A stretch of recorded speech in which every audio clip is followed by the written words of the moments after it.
শুরু হয়ে গেল কিক অফের মধ্যে দিয়ে প্রথমার্ধের খেলা। জার্সি নাম্বার 3 অবস্থায় রকি, স্টাবার ব্যাক থেকে জার্সি নাম্বার 2 অবস্থায় যথারীতি শাকিল। আবার রকি থেকে জার্সি নাম্বার 8 যথারীতি মাহমুদুল, রাজশাহী পদ্মার পাড়ে খেলোয়াড়। কি করবেন? বল দখলের লড়াই। আবার মাহমুদুল রাখতে পারলেন না। আজকে দেখেন রবিকে রাখা হয়েছে, ছোটখাটো করে খেলো রবি, পলাশ পাহন। আবার মাহমুদুল, বল দখলের লড়াই। অবস্থায় বাধাটি বিধি সম্মত নয়। ফাউল থেকে ফেকে যথারীতি 3 নম্বর জার্সি রকি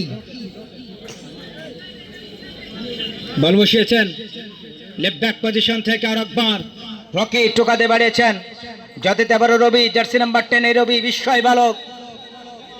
এই রবি কিন্তু যেটা জাতীয় চ্যাম্পিয়নশিপ আন্ডার 17 এর স্কোয়াডে ছিল, আমাদের মিসকিন ভাই কিন্তু তাহলে দলে রেখেছিল। যদিও দেশের মধ্যে কিন্তু চ্যাম্পিয়ন রংপুর বিভাগ আন্ডার 17 তারুণ্যের উৎসব জাতীয় গোল্ড কাপের। আবার বলেছেন জার্সি নাম্বার 8 যথারীতি রাফায়েল, গোল পাস থেকে বল পেয়ে যাবার রবি। মাহমুদুল টোকাতে বাড়িয়েছেন লেফট উইং ব্যাক পজিশন থেকে। আর একবার থ্রোইন সৈয়দপুর ফুটবল একাডেমি অবস্থায় জার্সি নাম্বার 8 রাফায়েল, চমৎকার ভাবে আদান প্রদান অবস্থায় রকি, চমৎকার বালা জার্সি নাম্বার 9 যথারীতি সাজ্জাদ। আবার বল পেয়ে যায় পলাশ পাহান, নীলফামারী জেলা দলের ক্যাপ্টেন পলাশ পাহান আজকে খেলছেন সুমন ফুটবল একাদশের হয়ে। চমৎকার ব্যাক ভলি অবস্থা।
সালাতুল আসরে আজান শেষে ফিরে আসলাম। যদিও জামাতের আমরা 15 মিনিট সময় পাবো, যথারীতি আমরা 12 মিনিট পরে মাইক্রোফোন বন্ধ রাখবো।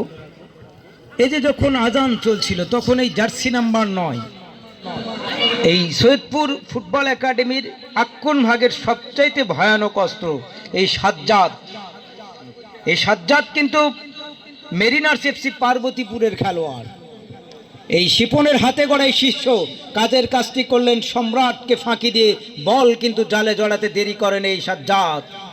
দেখা যাক, এবং বিশেষ করে যে দলীয় ক্যাপ্টেন ফারুক রয়েছে, বাংলাদেশ পুলিশ এফসির এই খেলোয়াড় Faruk, jersey number 17, Nilphamari Saidpur football একাডেমির এই খেলোয়াড়। যদিও একটি গোল হয়েছে, সোয়ার্ড কামব্যাক করবে, ফাইট ব্যাক করবে সুমন ফুটবল একাদশ। Let's see the match. অবস্থায় প্রথম গোলদাতা সাজ্জাদ কি করবেন, আবার বল বেঁধে পলাশ পাহান, ব্যাক পাস সুইট, ব্যাংকার এই সুইট। তারপরেও পাশাপাশি চমৎকার ফুটবল খেলেন